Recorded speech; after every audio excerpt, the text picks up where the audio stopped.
some reading. In particular, I thought I would read a bit of my astrophysics book. Astrophysics for People in a Hurry by Neil DeGrasse Tyson, to be specific. Because apart from being a language nerd, I'm also a science nerd. I'm just a nerd, honestly. But whatever. Who cares, right? As Francis Bacon once said, knowledge is power, so, if that's any consolation for anything, I don't know. But, here's the book. Do some tapping for a bit.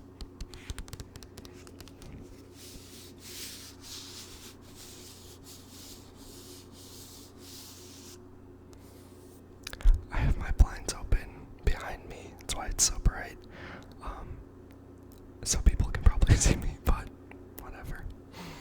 Who cares? YOLO. Ew. Excuse me. I am pretty happy that it's nice out though, as a quick side tangent, because it's been so rainy and cold and gray skies. Like, it's just been so honestly depressing lately. Like, where I live, the weather's just been very inconsistent and also very just, not good, not great.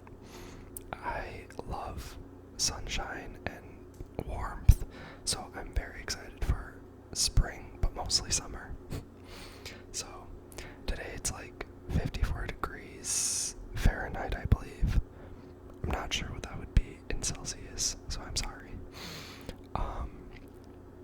But yeah, love the warm weather. And after I'm done making this video, I think I'm gonna go outside and enjoy the nice day.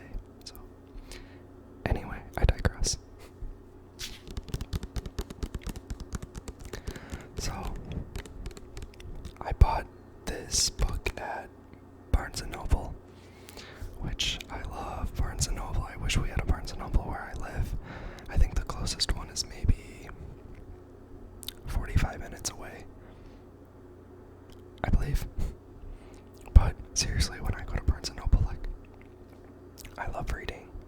Well, not as much as I used to, but when I go to Barnes & Noble, I feel like I just want to look at all of the books, and I literally could spend like all day there, like, and I just like read the books, like in the aisles and stuff. It's just, love it, but also hate it. Mostly love it. It's just hard to put myself away. But anyway, I feel like you can tell by now that I kind of get sidetracked, so I'm sorry. That's a big problem in my life. But this book is, I mean, you can tell it's pretty short. Like, it's not a huge book by any means. It's like 208 pages. I finished it in like a day or two. I just hit myself. So it's not a particularly move that over, difficult book to read. And I feel like all the things in it are explained pretty well too.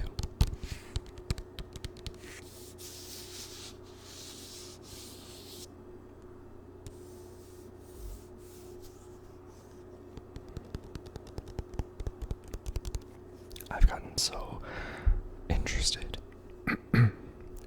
in astrophysics, cosmology, but I'm also into like bioengineering and just all sorts of stuff. So I have other science books on different topics too, such as Sapiens, A Crack in Creation by Jennifer Doudna about CRISPR.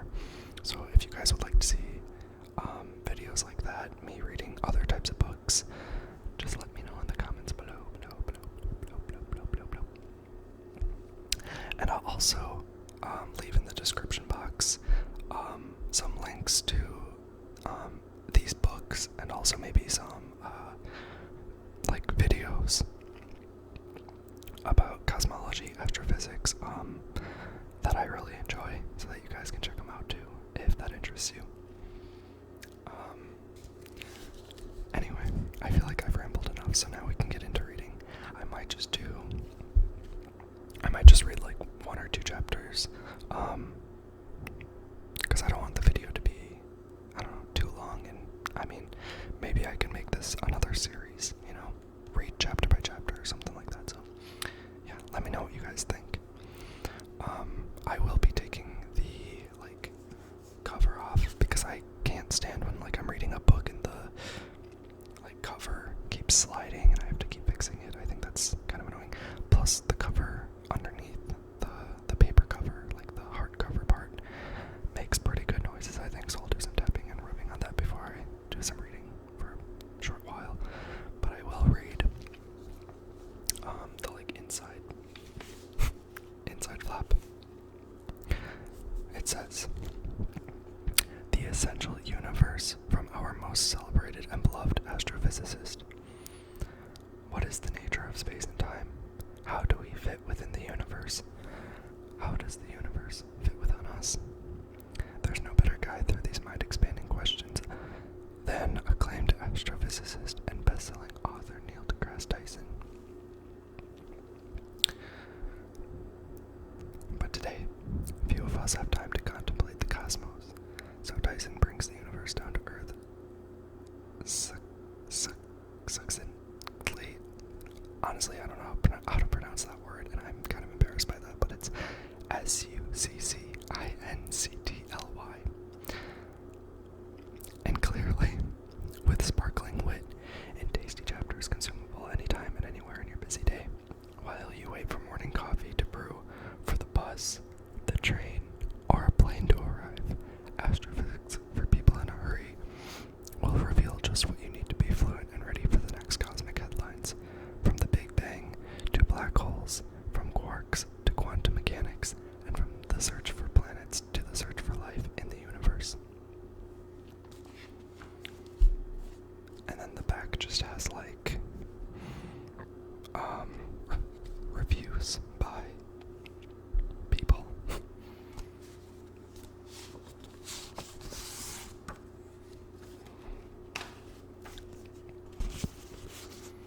I kind of like how this looks. I know it's plain, but I kind of like it. I think it's cute, like this small little astrophysics book. And I love the sound that it makes when you tap on it.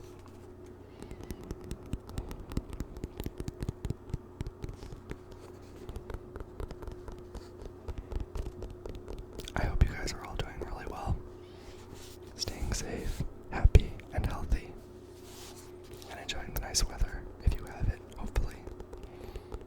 Whether you like the cold and it's cold and snowing, or if you like the warm weather like me and it's sunny and warm, I hope you're enjoying.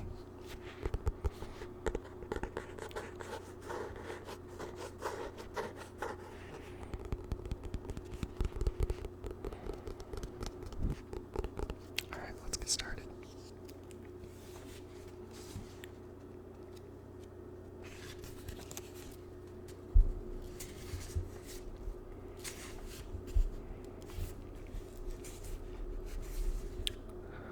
For all those who are too busy to read fat books, yet nonetheless seek a conduit to the cosmos. The contents are Chapter 1, The Greatest Story Ever Told. Chapter 2, On Earth as in the Heavens. Chapter 3, Let There Be Light. Chapter 4, Between the Galaxies. Chapter 5, Dark Matter. Chapter 6, Dark Energy.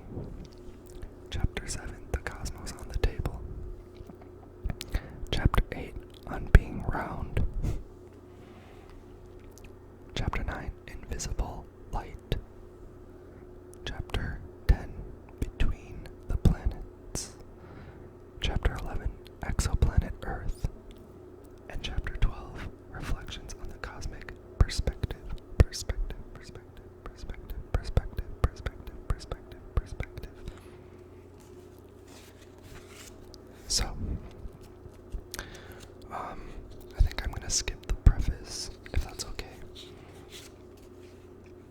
just because it's about like why he wrote the book or something like that, I'll just skip to the, actual meat of it. I don't know.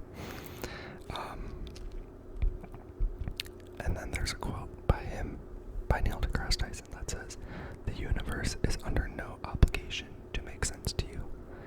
NDT.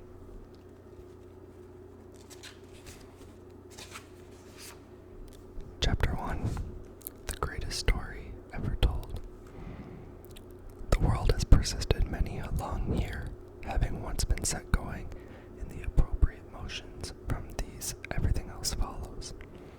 Lucretius, circa 50 BC. In the beginning, nearly 14 billion years ago, all the space and all the matter and all the energy of the known universe was contained in a volume less than 1/trillionth the size of the period that ends this sentence. Conditions were so hot, the basic forces of nature that collectively describe the universe were unified, though still unknown how it came into existence. This sub-pinpoint size cosmos could only expand rapidly in what today we call the Big Bang. Einstein's general theory of relativity, put forth in 1916, gives us our modern understanding of gravity, in which the presence of matter and energy curves the fabric of space and time surrounding it.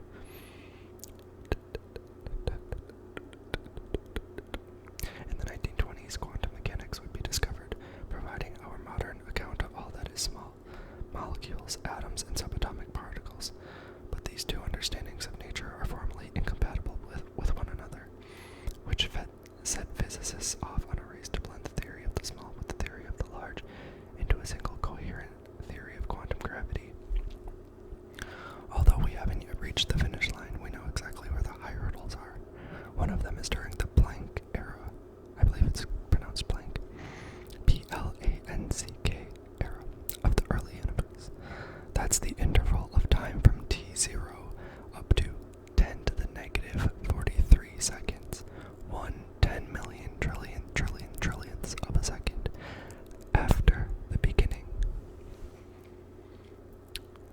And before the universe grew to 10 to the negative 35 meters, 100 billion trillionths of a meter across.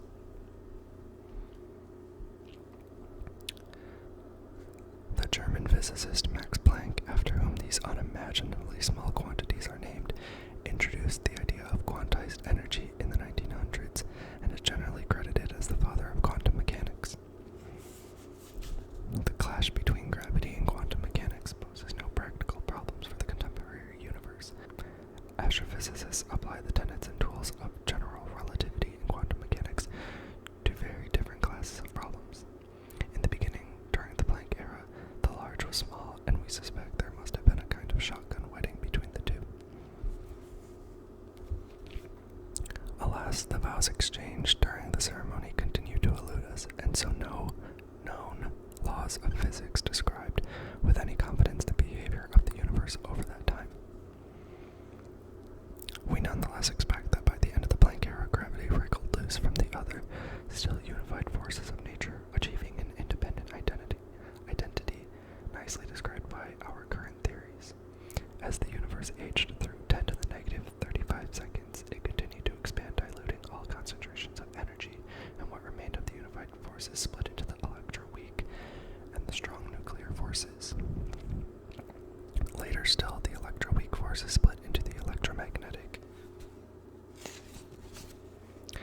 and weak nuclear forces, laying bare the four distinct forces we have come to know and love, with the weak force controlling the radioactive decay, the strong force binding the atomic nucleus, and the electromagnetic force binding molecules, and the gravity binding bulk matter. 1/trillionth of a second has passed since the beginning. Crazy. All the while, the interplay of matter in the form of subatomic particles and energy in the form of photons, massless vessels of the light energy that are rare,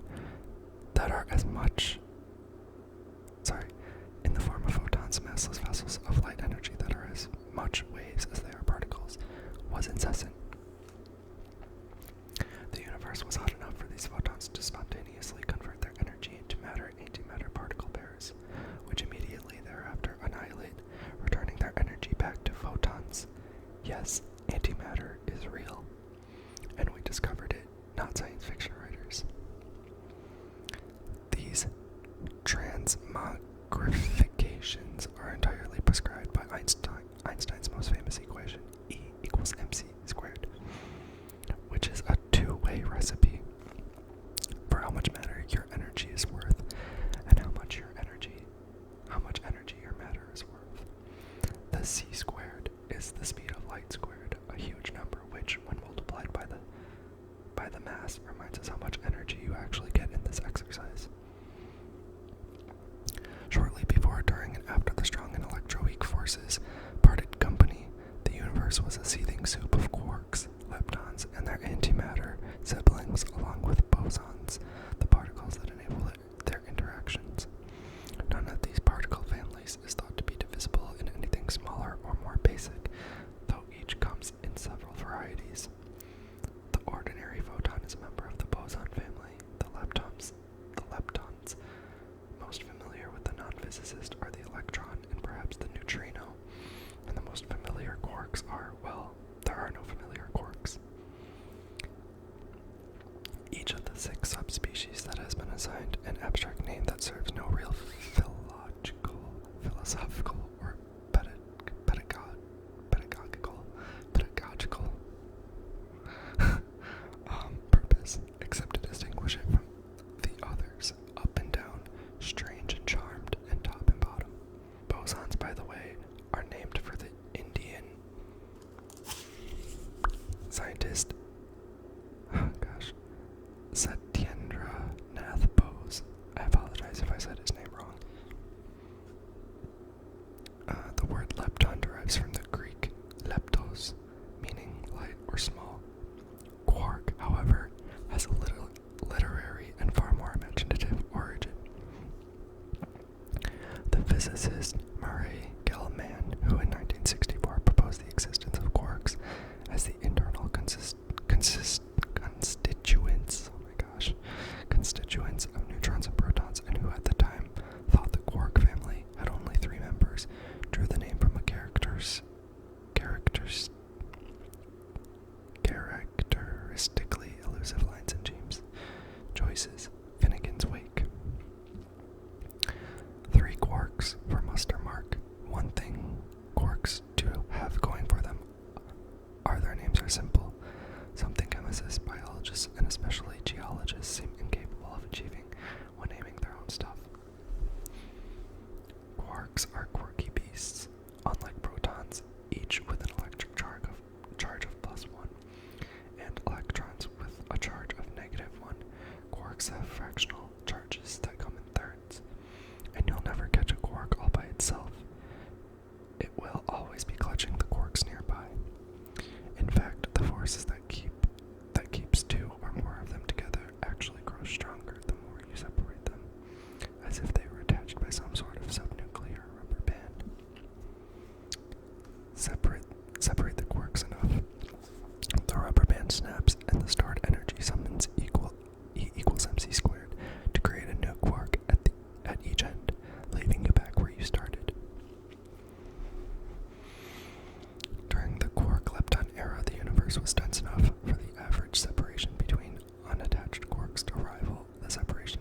extraordinary consequences.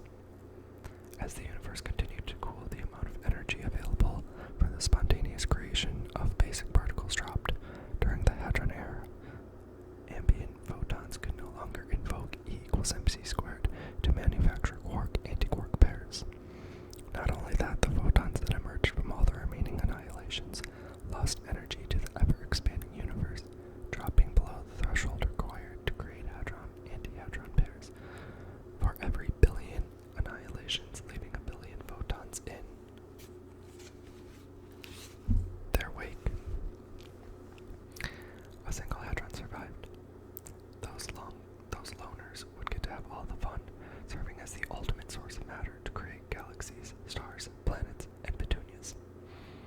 Without a billion and 1 to a billion imbalance between matter and antimatter, all mass in the universe would have self-annihilated, leaving a cosmos made of photons and nothing else. The ultimate let there be light scenario. Crazy. This stuff is just so fascinating. Like, I think it's just so interesting how, for years, like most people, we were taught science in school, obviously, and like it just rolled over me. I didn't really think too much of it. But ever since I started like self-learning about, I don't know, like science and all that, like it's just so fascinating. There are so many mind-blowing facts that are real that just seem like science fiction, and like we're only discovering more and more of them. It's crazy how everything connects, and it's just crazy. Anyway, let's continue. By now, 1 second has passed. By now, 1 second of time has passed. Ooh, 1 second. The universe has grown to a few light years across, and then at the bottom, there's a little mark that says, or a note that says, a light year is the distance light travels in 1 Earth year, nearly 6 trillion miles, or 10 trillion kilometers. And I know that the speed of light is like, light travels at around 186,000 miles per second, which in 1 Earth year equals to about 6 trillion miles.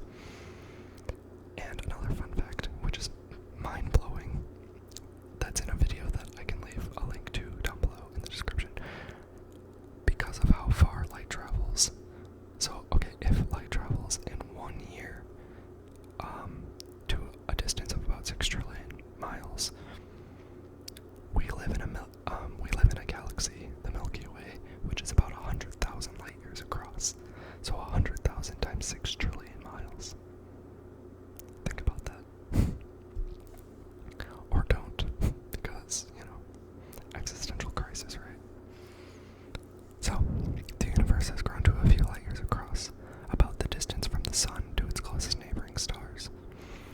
At 1 billion degrees, it's still plenty hot, and still able to cook electrons, which, along with their positron counterparts, continue to pop in and out of existence. But in the ever-expanding, ever-cooling universe, their days, seconds really, are numbered. What was true for quarks, or true for hadrons, had become true for electrons. Eventually, only 1 electron in 1 billion survives. The rest annihilate with positrons, their antimatter sidekicks, in a sea of photons. Right about now, 1 electron for every proton has been frozen into existence. As the cosmos continues to cool, dropping below 100 million degrees, protons fuse with other protons, as well as with neutrons, forming atomic nuclei and hatching a universe in which 90% of these nuclei are hydrogen, and 10% are helium, along with trace amounts of deuterium, heavy hydrogen, tritium, even heavier hydrogen, and lithium. 2 minutes has passed since the beginning. For another 380,000 years, not much will happen to our particle soup. Throughout these millennia, this temperature remains hot enough for electrons to roam free among the photons, batting them to and fro as they interact with one another.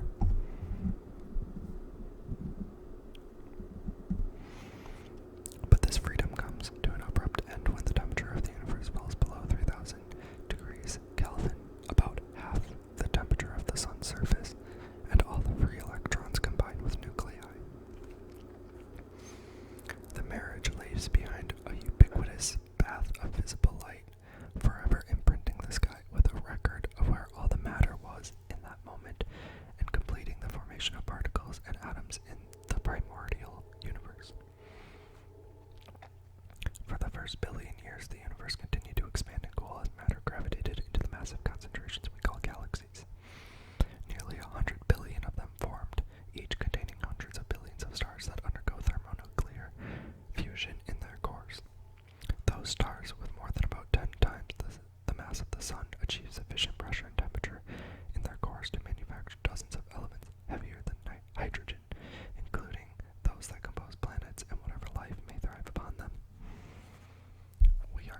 Carl Sagan put it.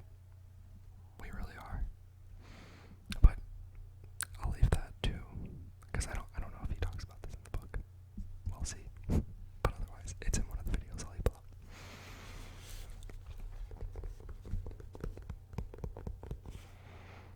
These elements would be stunningly useless were they to remain where they formed, but high-mass stars fortuitously explode, scattering their chemically enriched guts throughout the galaxy. After 9 billion years of such enrichment in an undistinguished part of the universe, the outskirts of the Virgo supercluster, in an undistinguished galaxy, the Milky Way, in an undistinguished region, the Orion Arm, an undistinguished star, the Sun, was born. The gas cloud from which the Sun formed contained a sufficient supply of heavy elements to coalesce and spawn a complex inventory of orbiting objects that include several rocky and gaseous planets,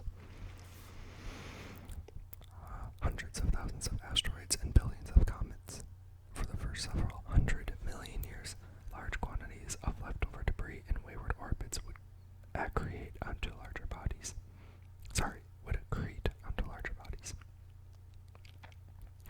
This occurred in the form of high-speed, high-energy impacts, which rendered molten the surfaces of the rocky planets, preventing the formation of complex molecules.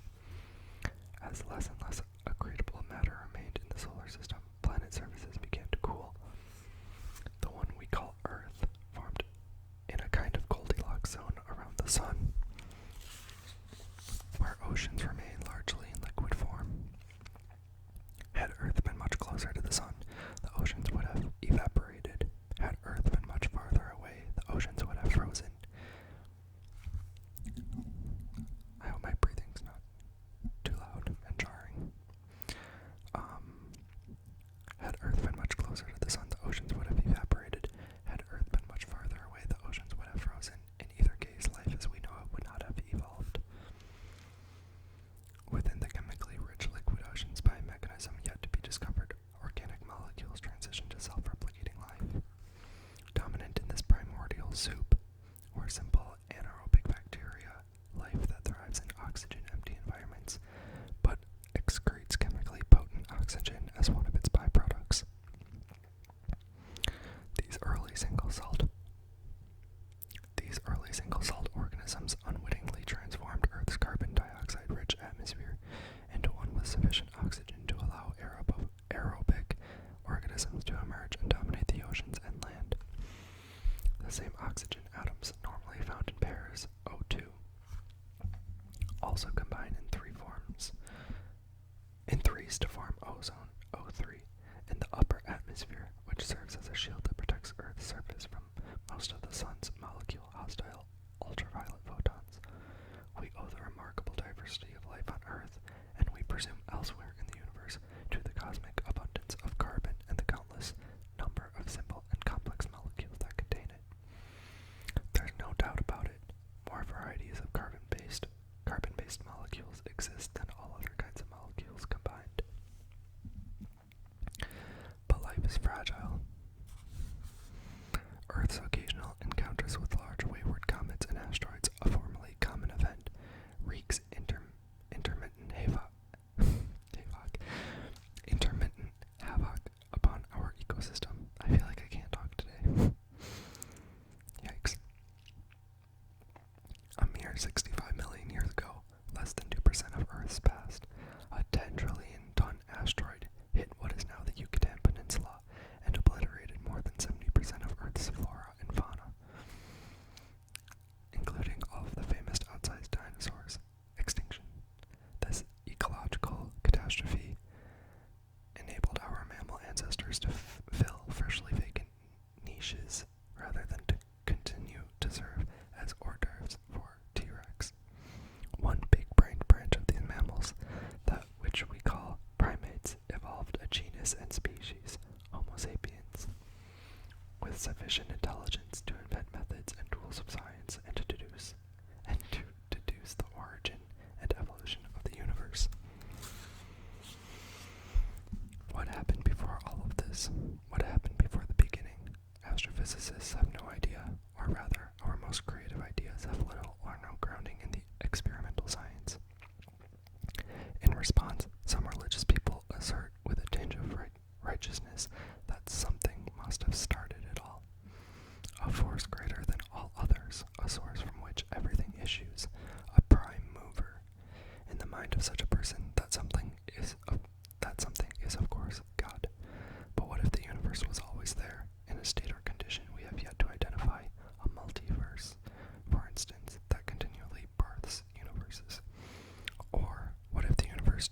Yes, every one of your body's atoms is traceable to the Big Bang and to the thermonuclear furnaces with high mass stars that exploded more than 5 billion years ago. We are stardust brought to life, then empowered by the universe to figure itself out, and we have only just begun. That is the end of chapter 1. I feel like that was sufficient enough for this video.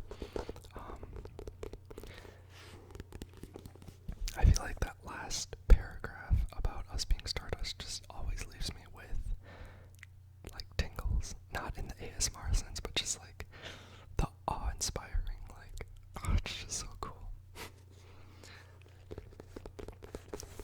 But I hope you enjoyed this video. I apologize if there were any loud noises that were too much and hurt your ears, were jarring.